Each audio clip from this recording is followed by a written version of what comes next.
I can't do one side with 45s and the No, other. that's what we're doing. All right. No, Zach, I'll switch with you. I'll switch. That's pure nihilism. I just made Zach find God again. What's cracking, guys? Omar Esop here with the giraffe himself, Zack Telander. Zach, how you doing? I'm doing fantastic, man. Fantastic on this beautiful, hot summer's day in Austin, Texas. Yeah, and if you notice, we have a fan behind us, but we had to turn that shit off just because it's cooking. It's going to be 100 degrees. I'm wearing a stringer, not because I'm trying to show off these muscles, but because I was dying. We just had a great squat workout, man. Yeah. I've been a huge fan of the channel for a long period of time. It is great to finally have you on the channel. We're having a discussion while we're lifting, kind of about body dysmorphia in the space, physiques being judged, and perhaps an overemphasis on that. Zach, can you give a proper introduction of your channel and the scope of what you do for those that are unaware of you in the first place? Yeah, so my channel was just to impart any potential knowledge that I gained from this crazy journey through Olympic style weightlifting and then just general training. So I would really say I didn't start training until I was about 23 years old. I'm 32 now, and along that way, I've built my own numbers in the strength world and my physical capabilities, but as well as many others. So I was a coach of so many different people, whether it be Olympic weightlifters or your general population. And that has been what my channel substantially has been about. Yeah. And what I love, man, it's the way you organize your content, where you're clear, you're methodical with your approach. You have something to say. You're a coach, so you have that vetted experience of actually coaching top tier athletes. You're also a great athlete in and of yourself, either Olympic weightlifting, general strength, or just general fitness. But what is now this change you see either within yourself, Zach, or the space? Because, for myself, I kind of straddle that line, what we call like athletic aesthetic, love to lift heavy. That's kind of the foundation. And we try and improve the physique or what have you. So I get when people will give comments about maybe my physique, right? Like, oh, I'm talking about a squat. They're like, cool, why should I listen to you? You have tiny calves. Or like, what, a deadlift? Well, you have no body. I'm like, okay, like fair enough or whatnot. What's been going on with you, man? What's your journey been like? And what's that like in that space? I realized that the successes that I had in the space of Olympic weightlifting or just general training and my YouTube channel in specific, they were due to the things that I was saying. 8 or so months ago I decided to focus on aesthetics. I wanted to put on mass and continue to weightlift at the same time. And so what I did was I changed my mindset to be focused on my aesthetic. What that did to me was a lot worse than what I would have expected.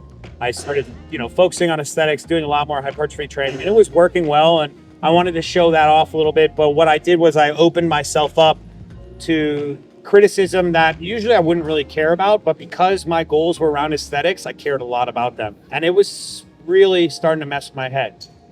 I've never really cared about what I look like, never. I just love training. Yeah. And I love increasing numbers or changing my goals, whatever that may be. And when I changed it to wanting to look a certain way, my stress and everything, went down the shitter to the point where I would eat a meal and I would consider wanting to throw it up. That is something that I would never foresee myself doing. Yeah. But you have hundreds of thousands of subscribers and you create this little thing that's not really existent. And so now I'm just focusing on what sort of knowledge I can impart to people. Always, that's always the goal. That's what's given me success. And that's what I want to continue to do going forward. Today, you wanted to do some content with me, and I purposefully wore a baggy shirt. And I'd rather have people underestimate me. I'd rather have people look at me and go, oh, that's just a long, lanky dude, whatever, and say, you know what?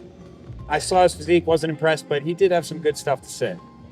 First off, I appreciate you with that vulnerability because I can't tell you, I've interacted with dozens upon dozens of content creators, and there's this unwritten rule where they might be confident in front of the camera, but when you sit, look at what's actually right here. This is my boy. He's a tall giraffe. Okay, he's 6'5". He gives me the big box and the smaller box so that there's not a huge height discrepancy. Every other content creator, bro, this is when we sit down, let me give you an impression, and this is a true story. I'm not going to call anyone out, but some people that you wouldn't think are hyper fixated on these things, it'll be like this. You'll sit down, then they will sit down, and they'll look at you, and then they'll be like this. And they'll be a foot ahead in order to get the angle. And this sounds crazy. It's crazy. This sounds crazy, but they'll go to publish a photo with someone else, and they're like, can you just show me that? But I don't like that physique photo, right? This hyper fixation on yourself that I don't think obviously is healthy. And I think it's not conducive. And what I don't like the most is sometimes because people aren't talking about that, like you just share something that, like, quite frankly, a lot of people don't share and wouldn't share, which is why I appreciate you. And I think you've always had an openness to your channel, which is like an underrated component that people don't realize. Like, you talk about things and you see how you're changing what you're thinking about, but it's that underlying foundation, man, that I think makes you unique. But in the second point, then they're projecting to their audience a separate narrative. As you kind of said, you created this own environment for yourself where social media is not real. We're all giving an avatar of our own experiences. And you trying something new, you found something about yourself where you're like, you know what? Like, I am an athlete. Like, that's what I do. Hey, why does it matter? If I'm deadlifting 660 pounds, what does it matter how I look, right? I care more about what I can do. And that is your own specific goal. And I think the danger becomes when sometimes someone in the space or a group of people will feed you a goal, either content creators, or what I hate the most would be the marketing, right? You're never good enough, right? So you look to yourself like, bro, you look great. Like, put in the time, you've been lifted for a long period of time. You have very impressive numbers. But for some reason now, you're looking at the mirror and what do you think? Oh, I'm not good enough, right? Yeah, and I mean, the same can be done with numbers. Yeah. So Yeah. if I attach a value to myself with the numbers that I lift, ultimately the same thing that's going to happen when I was focused on my physique is going to happen there.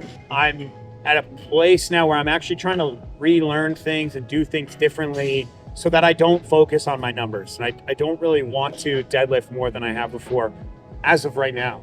And that's totally okay. And I want to be able to accept that going forward. And the cool thing about the era that we're in is like that video will exist forever. Like if people want proof of me being able to deadlift 660, I can show them that video.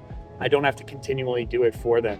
But I can't imagine, man, big time powerlifters, strongmen, any real athletes or anything that have this attachment of their self-worth to their craft, meaning that they have to, and especially guys that are taking drugs, because at a certain level, once you start lifting certain weights, like they cannot be done without drugs. And to think of sustaining that for years and years and years, decades go by and you're still hitting those numbers, like that is, you are literally sacrificing your life for something that actually isn't who you are. Yeah. You're a human being. And the more I continually have this self-talk with myself, the safer I think I am, the safer I feel. You can't live in that pastime paradise where sometimes I think people, even once they hit those numbers, like you can be shackled by your numbers, shackled by your physique, and then perpetually unhappy. Where you hit these huge numbers before, and will you hit them again? Perhaps, perhaps not, but you spend endless years trying to get it again. But will you achieve it, or are you just looking in the rearview mirror rather than looking ahead in terms of what you're doing? And I think for so many other content creators or other people, you have to sell the perpetual dream of what? More, right? Better, bigger, stronger, rather than like contentment. Like a lot of us start this journey because we're trying to improve something within ourselves. So let me ask you this, man. You've had so many different journeys, you learned so many different things. If you kind of had to wrap it up and give some advice for maybe some people listening, they heard the giraffe himself, who they respect, talking about this stuff, what's some advice you'd give, man, in parting? Community and finding other people to just hang with that have similar interests than you is like the most important thing. Like you can't lose. My favorite thing about the gym is the fact that there's other people with a common goal in mind. And there's this thing in bodybuilding and powerlifting, it's like they don't understand me.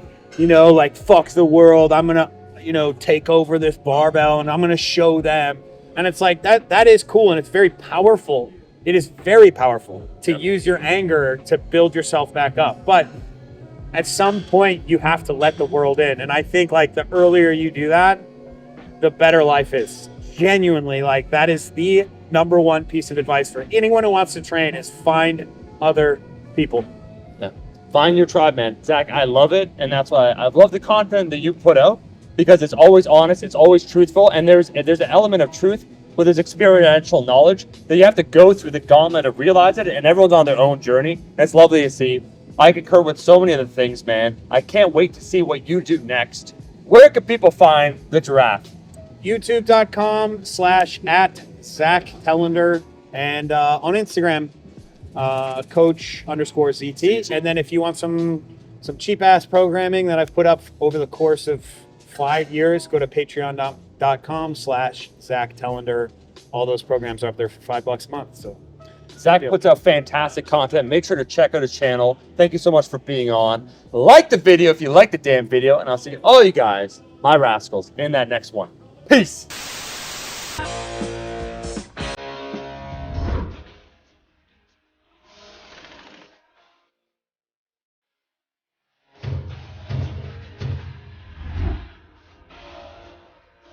Those jorts, they look stupid. And you look submissive and breedable.